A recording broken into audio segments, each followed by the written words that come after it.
रुद्र एक वीर योद्धा एपिसोड 42। आंतरिक ऊर्जा घर। जब रुद्रांश अपनी जगह पर लौटा रहा था तब राजकुमारी उसे देखकर बहुत ज्यादा खुश दिख रही थी। फिर उन्होंने रुद्रांश की तरफ देखकर मुस्कुरा दिया और कहा, बधाई हो रुद्रांश, तुमने वीरेंद्र को हरा दिया है। जिस पर रुद्रांश मुस्कुराते हुए राजकुमारी की तरफ देखकर बोला, धन्यवाद राजकुमारी। जिस पर राजकुमारी भी रुद्रांश की तरफ देखकर मुस्कुरा दिया।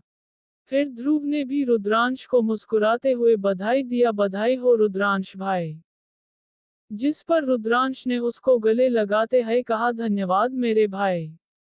फिर दोनों अलग हुए और अपनी जगह पर चले गए। जब मयंक ने देखा कि राजकुमारी किस तरह से रुद्रांश के साथ बातें कर रही है तब उसका चेहरा गुस्से से लाल हो गया। इधर आचार्य भीष्म ने जब देखा कि रुद्रांश ने वीरेन को हरा दिया है तब उनके चेहरे पर एक बड़ी सी मुस्कान आ गई। फिर उन्होंने मन ही मन कहा, मुझे पता था कि इस लड़के में कुछ खास बात है। जो लड़का सिर्फ 2 सालों में शून्य से लेकर मूलाधार चक्रीय युद्ध स्तर तक का सफर तय कर सकता है, वह भी बिना किसी उच्च संसाधन के, वह लड़का सामान्य कैसे हो सकता है। इतना कहकर आचार्य भीष्म महाराज की तरफ देखने लगे। इधर महाराज भी रुद्रांश की तरफ ही देख रहे थे। उसको देखकर उनकी आंखों में एक चमक आ गई थी। उन्हें अब ऐसा लग रहा था कि रुद्राक्ष के रूप में उन्हें एक हीरा मिल गया है जो 17 राज्यों की लड़ाई में शक्तिनगर राज्य को शीर्ष तक पहुंचाने की क्षमता रखता है। दरअसल 17 राज्यों की लड़ाई कोई साधारण लड़ाई नहीं थी। इस लड़ाई में अनेक योद्धाओं को बहुत से खजाने तो मिलते ही है। इसके बाद जो भी योद्धा अंतिम दौर में पहुंचता है उसे एक मौका मिलता है सुनहरे स्तंभ में अपना नाम लिखने का। सुनहरा स्तंभ यह एक ऐसा स्तंभ है जिसको महंत प्रदेश के पूर्वजों ने बनाया था। इस स्तंभ में सभी जीवित योद्धाओं को प्रतिभा अनुसार रैंकिंग दी जाती है। इस स्तंभ में 17 राज्यों के सबसे ताकतवर योद्धाओं का नाम रहता है जो कि उन्हीं के द्वारा लिखा जाता है। इसके बाद वह स्तंभ निर्धारित करता है कि किस योद्धा की रैंकिंग क्या होगी। ये स्तंभ न सिर्फ योद्धाओं के प्रतिभा के आधार पर रैंकिंग दिखता है बल्कि इसमें 17 राज्यों की लड़ाई में उनका प्रदर्शन भी शामिल होता है। जो भी योद्धा स्तंभ पर शीर्ष 10 में अपना जगह बनाता है उसे एक विशेष पुरस्कार दिया जाता है जिसमें कोई अद्वितीय हथियार, युद्ध तकनीक या कोई असाधारण गोली हो सकता है। साथ ही उस योद्धा के राज्य को भी पुरस्कृत किया जाता है जिसे बोल राज्य समृद्ध हो सकता है। इसलिए सभी 17 राज्य अपने सर्वोत्तम योद्धाओं को इस 17 राज्यों की लड़ाई में भाग लेने के लिए भेजते हैं। महाराज का भी यही प्रयोजन है कि शक्तिनगर राज्य का कोई योद्धा 17 राज्यों की लड़ाई में कम से कम शीर्ष 10 पर तो आए। और अब महाराज को रुद्रांश में यह आशा दिख रही थी। इधर सेनापति ने जब रुद्रांश को देखा तब उनके चेहरे पर भी हैरानी का भाव आ गया। दरअसल उन्हें भी रुद्रांश में कुछ अलग दिख रहा था। फिर उन्होंने मन ही मन कहा, इस लड़के की उम्र लगभग मयंक जितनी ही है लेकिन ये लड़का मयंक से बहुत ज्यादा ताकतवर है। अगर यह 17 राज्यों की लड़ाई में जाता है तो हो सकता है कि सुनहरे स्तंभ पर शीर्ष 100 योद्धाओं में इसका नाम आ जाए। अखाड़े में जब सानवी ने देखा कि रुद्रांश ने वीरेन को भी हरा दिया है तब उसने एक गहरी सांस ली। दरअसल उसे भी अब तक ऐसा लग रहा था कि रुद्रांश ने अपनी किस्मत की वजह से ही उसको हरा पाया है, पर अब जब रुद्रांश ने वीरेन को हरा दिया है तो उसको भी यह समझ में आ गया कि रुद्रांश ने किस्मत की वजह से नहीं बल्कि अपनी ताकत के साथ ही उसको हराया है। पर सानवी अभी भी हार मानना नहीं चाहती थी। भले ही वह रुद्रांश को नहीं हरा सकती लेकिन इसका मतलब यह नहीं कि वह किसी और को भी नहीं हरा सकती थी। फिर उसने सभी प्रतिभागियों की तरफ देखते हुए मन में सोचने लगी कि वह किसको चुनौती दे। दरअसल सानवी कोई भी रिस्क नहीं लेना चाहती थी, यह उसके लिए आखिरी मौका था कि वह महान योद्धा प्रतियोगिता में भाग ले सके। सानवी ने एक एक करके सभी प्रतिभागियों की तरफ ध्यान से देखा, फिर उसकी नज़र 5वें स्थान पर अटक गई जहां पर हेमसागर नाम का लड़का खड़ा हुआ था। जब सानवी ने उसे देखा तब उसके चेहरे पर एक चमक आ गई। फिर उसने हेमराज की तरफ देखते हुए कहा, हेमराज मैं तुम्हें चुनौती देती हूँ। जब हेमराज ने देखा कि कोई उसको चुनौती दे रहा है तब उसके चेहरे पर हैरानी दिखने लगी। फिर उसने अपनी नजरें घूमते हुए सानवी की तरफ देखा और हेमराज की आंखों में खौफ दिखने लगा। दरअसल हेमराज शीर्ष योद्धा सूची में 8वें स्थान पर था जबकि सानवी 7वें स्थान पर थी। इसलिए अब हेमराज को थोड़ा डर लगने लगा था। पहले ही वह 8वें स्थान पर था और एक बार उसने सानवी के साथ मुकाबला किया था जिसमें वह बुरी तरह से घायल हो गया था। इस वजह से वह सानवी की तरफ देखकर घबरा रहा था। इधर सानवी भी अब तक अखाड़े में पहुंच चुकी थी और हेमराज की तरफ बेरुखी से देख रही थी। जब हेमराज ने सानवी की नजरों को अपनी तरफ होते हुए देखा तब उसे और भी ज्यादा डर लगने लगा। फिर उसने घबराते हुए एक मजबूरी भरी मुस्कान के साथ कहा, सानवी अगर तुम 5वीं स्थान चाहती हो तो तुम ले सकती हो। मैं तुमसे लड़ना नहीं चाहता, मैं अपनी हार मानता हूँ। जब सभी दर्शकों ने हेमराज की बात सुनी तब सभी के चेहरे पर अजीब से भाव आ गए। एक लड़के ने कहा, अरे यार मुझे लगा था कि रुद्रांश और वीरेन की तरह ही इन दोनों के बीच भी रोमांचक मुकाबले होंगे पर यहाँ तो मुकाबला होने से पहले ही इसने हार मान ली। जिस पर दूसरे ने कहा, हाँ भाई मुझे लगा था कि यह हेमराज सानवी को अच्छी टक्कर देगा लेकिन ये तो फट्टू निकला। ऐसे ही सभी आपस में बातें करने लगे। जब सानवी ने देखा कि हेमराज अपनी हार मान रहा है तो उसने देर ना करते हुए उसके पास चली गई और फिर हेमराज ने उसको अपनी जगह दे दी और फिर वह बाहर निकल गया। फिर हेमराज ने एक शिष्य जो 7वें स्थान पर था को चुनौती दी और फिर उसको हराकर 7वें स्थान पर अपना कब्जा जमा लिया। ऐसे ही और भी कई सारे मुकाबले होते गए लेकिन किसी ने भी रुद्रांश, राजकुमारी शिवांगी और ध्रुव को मुकाबला के लिए चुनौती नहीं दी। राजकुमारी शिवांगी और ध्रुव दोनों ही शीर्ष योद्धा सूची में पहले और दूसरे स्थान पर थे इसलिए कोई भी उन्हें चुनौती देना नहीं चाहता था। जहां तक रुद्रांश का सवाल है, वीरेन को हराने के बाद सभी समझ चुके थे कि वह कितना ताकतवर हो गया है इसलिए किसी ने भी रुद्रांश को चुनौती नहीं दिया। जहां तक विक्रांत की बात है तो उसको एक शिष्य ने चुनौती दी पर विक्रांत ने उसे हरा दिया था। इस तरह से गुरुकुल के इस चरण में पहले स्थान पर रुद्रांश, दूसरे स्थान पर राजकुमारी शिवांगी और तीसरे स्थान पर विक्रांत और चौथे स्थान पर ध्रुव और 5वें स्थान पर सानवी रही। जब आचार्य सुमंत ने देखा कि सभी शिष्यों ने चुनौती देना बंद कर दिया है तब उन्होंने मंच पर अपना कदम रखा और फिर सभी की तरफ देखकर बोले, जैसे कि आप सभी जानते हैं हमारा ये प्रतियोगिता 1 महीने बाद होने वाले शीर्ष महान योद्धा प्रतियोगिता के लिए हमारे गुरुकुल से जो भी शिष्य चुने जाएंगे उनको चुनने के लिए हुआ था। जैसा कि मैं पहले कहा था, इस प्रतियोगिता में जो भी 5 शिष्य शीर्ष पर रहेंगे उन्हें कोई शीर्ष महान योद्धा प्रतियोगिता के लिए चुना जाएगा। तो अब मैं उन सभी का नाम लेने जा रहा हूं जो कि शीर्ष महान योद्धा प्रतियोगिता में गुरुकुल की तरफ से जाएंगे।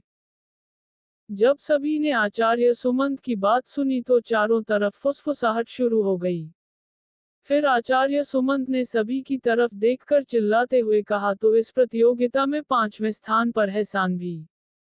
जब सभी ने सानवी का नाम सुना तो सभी सानवी के नारे लगने लगे। फिर आचार्य सुमंत ने आगे कहा, चौथे स्थान पर है विक्रांत, तीसरे स्थान पर है ध्रुव, दूसरे स्थान पर है राजकुमारी शिवांगी।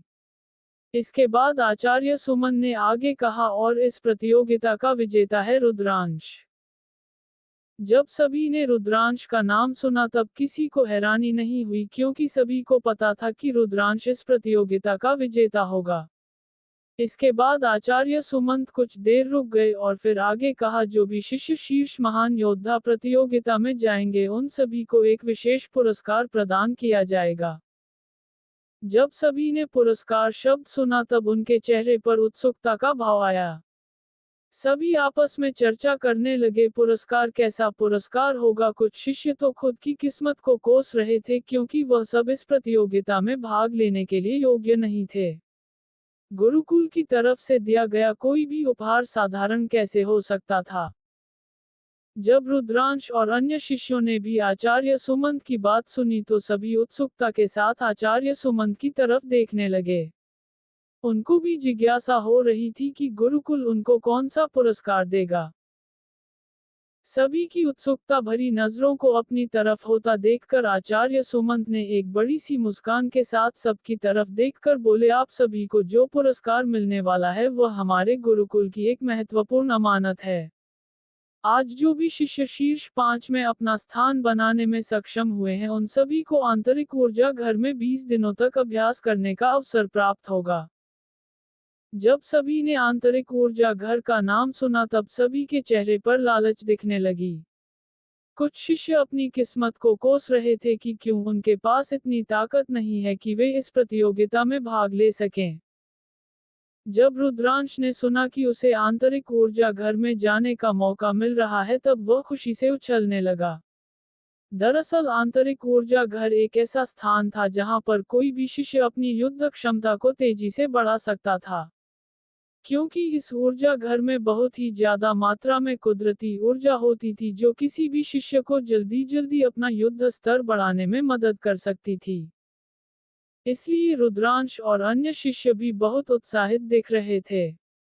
फिर उन 5 शिष्यों में से एक विक्रांत ने आचार्य सुमन से उत्साहित आवाज में पूछा, आचार्य हम कब आंतरिक ऊर्जा घर में पहुंच सकते हैं, क्या हम अभी जा सकते हैं? इसी प्रकार कई सारे प्रश्न सभी शिष्य पूछने लगे। सभी के उत्साह देखकर आचार्य सुमंत ने मुस्कुराते हुए कहा, आप सभी लोग जरा सब्र तो रखो। आंतरिक ऊर्जा घर कहीं दूर नहीं जा रहा है। आप सभी आंतरिक ऊर्जा घर में जा तो सकते हो लेकिन आज नहीं। आप सभी को आंतरिक ऊर्जा घर में कल ले जाया जाएगा। जब आचार्य सुमंत की बात सभी ने सुनी तो सबका चेहरा लटक गया पर फिर वह उत्साहित हो गए। हालांकि आज वे आंतरिक ऊर्जा घर में नहीं जा पाए लेकिन उन्हें कल उस जगह जाने का मौका मिलेगा। इसी बात से वे लोग खुश हो गए। इधर मंच पर आचार्य भीष्म ने महाराज की तरफ देखकर मुस्कुराते हुए पूछा, तो महाराज अब आपका क्या कहना है रुद्रांश के बारे में? जब महाराज ने आचार्य भीष्म की बात सुनी तब उनके चेहरे पर भी एक मुस्कान आ गई। फिर उन्होंने मुस्कुराते हुए कहा, आचार्य भीष्म मानना पड़ेगा आपकी नजरें बहुत ही ज्यादा तेज हैं। आपने तो कोयले में से हीरा ढूंढ लिया है। आचार्य भीष्म, मैं यकीन से कह सकता हूं कि यह लड़का कोई साधारण लड़का नहीं है। कोई साधारण योद्धा इस तरह से युद्ध नहीं कर सकता। ये सिर्फ मूलाधार चक्र के प्रथम चरण पर है लेकिन यह भी मूलाधार चक्र के अंतिम चरण के योद्धाओं को भी हराने की क्षमता रखता है। मुझे लगता है अगर यह 17 राज्यों की लड़ाई में भाग लेता है तो सुनहरे स्तंभ पर इसका नाम शीर्ष 100 स्थान पर जरूर होगा। जब आचार्य भीष्म ने महाराज की बात सुनी तब उनके चेहरे पर भी एक मुस्कान आ गई। फिर आचार्य ने महाराज की तरफ देखकर आगे कहा, तो महाराज क्या आप अपने वादे को पूरा करने जा रहे हैं? जब महाराज धीरेंद्र ने आचार्य भीष्म की बात सुनी तब वह जोर जोर से हंसने लगे। फिर उन्होंने हंसते हुए कहा, आचार्य भीष्म मुझे लगता है आप मेरे पर भरोसा नहीं करते हैं। आपको क्या लगता है मैं अपने वादे से हटूंगा? जिस पर आचार्य भीष्म ने मुस्कुराते हुए कहा, ऐसी कोई बात नहीं है महाराज, मैं तो बस आपको याद दिला रहा था कि आपको रुद्रांश को एक उपहार देना है। जिस पर महाराज ने मुस्कुराते हुए अपना सर हिल दिया। फिर उन्होंने आचार्य भीष्म की तरफ देखकर बोले, ठीक है, मैं उस लड़के को सबके सामने नहीं बल्कि अकेले में एक उपहार दूंगा। जब आचार्य भीष्म ने महाराज की बात सुनी तब उन्होंने मुस्कुराते हुए कहा, ठीक है महाराज, जैसी आपकी इच्छा। मैं अभी आपके और रुद्रांश के मिलने का इंतजाम करता हूँ। फिर आचार्य भीष्म ने एक सेवक को बुलाया और कुछ कहा जिस पर वह सेवक सर झुकाकर चला गया। अब तक आचार्य सुमंत ने सभी शिष्यों को जाने का इशारा कर दिया था और वे जाने भी लगे थे लेकिन तभी आचार्य सुमंत के पास वह सेवक आया और फिर आचार्य सुमंत को प्रणाम करते हुए उनके कान में एक संदेश दिया, जिसे सुनकर आचार्य सुमंत हैरान हो गए। फिर उन्होंने अजीब नजर से रुद्रांश की तरफ देखा। इधर अब तक रुद्रांश घर की तरफ जाने के लिए मुड़ा ही था कि तभी पीछे से एक आवाज आई, रुद्रांश जरा रुको। जब रुद्रांश ने उस आवाज को सुना तब उसने उस आवाज को अच्छी तरह से पहचाना। यह कोई और नहीं बल्कि आचार्य सुमंत ने बुलाया था। रुद्रांश के साथ ध्रुव भी पीछे मुड़कर आचार्य सुमंत की तरफ देखने लगा और फिर उसने जिज्ञासा से पूछा, क्या बात है पिताजी, अपने रुद्रांश भाई को क्यों रोका? जिस पर आचार्य सुमन ने गंभीरता के साथ रुद्रांश की तरफ देखकर बोले, रुद्रांश तुमसे आचार्य भीष्म मिलना चाहते हैं। जिसे सुनकर रुद्रांश और ध्रुव के चेहरे पर हैरानी आ गई। फिर रुद्रांश ने आचार्य सुमंत की तरफ देखकर हैरानी के साथ कहा, क्या बात है चाचा जी, आचार्य भीष्म मुझसे क्यों मिलना चाहते हैं? जिस पर आचार्य सुमंत एक कदम बढ़े और बोले, रुद्रांश मुझे नहीं पता कि आचार्य भीष्म तुमसे मिलना क्यों चाहते हैं, लेकिन इतना कह सकता हूं कि यह सब इस प्रतियोगिता से संबंधित है। क्या होगा आगे? क्यों मिलना चाहते थे आचार्य भीष्म रुद्रांश से? क्या होगा आंतरिक ऊर्जा घर में? और कौन सा उपहार देंगे महाराज रुद्रांश को?